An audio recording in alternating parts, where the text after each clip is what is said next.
ரோஜாஸ் கிச்சனை நீங்கள் என்ன சப்ஸ்கிரைப் பண்ணலைன்னா சப்ஸ்கிரைப் பட்டனை கிளிக் பண்ணி பக்கத்தில் இருக்கிற பெல் ஐக்கானே கிளிக் பண்ணிக்கோங்க. அப்போ தான் எங்கள் வீடியோலாம் ஃபஸ்ட்டு பார்க்க.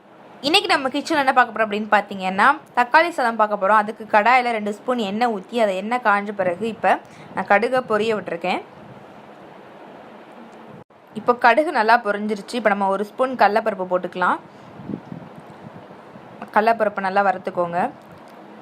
அடுத்து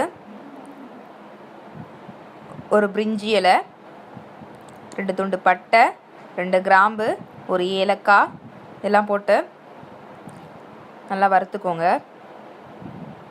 அடுத்து கருவேப்பிலை.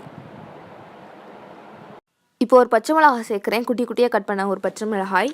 அடுத்து 1 ஸ்பூன் இஞ்சி பூண்டு விழுது, ஒரு பெரிய வெங்காயத்தை இந்த மாதிரி கட் பண்ணிக்கோங்க. இப்போ இதை நல்லா வதக்கிப்போங்க. வெங்காயம் நல்லா வதங்கிடுச்சு. இப்போ இது கூட நம்ம தக்காளி சேர்த்துக்கலாம். நான் 3 தக்காளி சேர்த்துருக்கேன். இப்போ இதை நல்லா வதக்கிப்போம். இப்போது தேவையான அளவு உப்பு சேர்த்துக்கலாம். நீங்கள் சாதத்தில் உப்பு போடலைன்னா இதில் கொஞ்சம் உப்பு அதிகமாகவே போட்டுக்கோங்க. நான் சாதத்தில் உப்பு போட்டு வச்சுருக்கேன், அதனால் நான் கம்மியாக சேர்த்துக்கிறேன். இப்போது தக்காளி நல்லா வதங்கிருச்சு.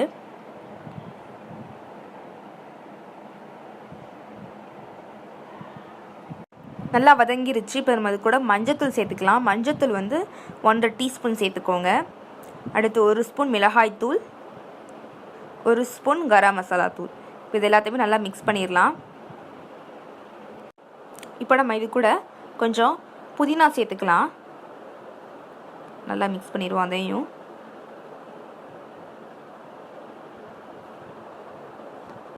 இப்போ எல்லாமே நல்லா வதங்கிடுச்சு. இப்போ நம்ம இது கூட சாதத்தை சேர்த்துக்கலாம். நல்லா உதிரி உதிரியாக வடிச்சுக்கோங்க சாதத்தை. இதை நல்லா மிக்ஸ் பண்ணிடலாம். இப்போ நான் நல்லா மிக்ஸ் பண்ணிட்டேன். இந்த தக்காளி வெங்காயத்தோடு நல்லா மிக்ஸ் பண்ணிட்டேன். ரொம்ப டேஸ்ட்டாக இருக்கும். இப்போ தக்காளி சாதம் ரெடி ஆயிடுச்சு. இப்போது சுவையான தக்காளி சாதம் ரெடி. நீங்கள் பிள்ளைங்களுக்கு லஞ்ச் பாக்ஸில் வச்சுக்கக்கூடிய ஒரு ஈஸியான ஒரு டிஷ். இது பிடிச்சிருந்தா லைக் பண்ணுங்கள், ஷேர் பண்ணுங்கள், சப்ஸ்கிரைப் பண்ணுங்கள்.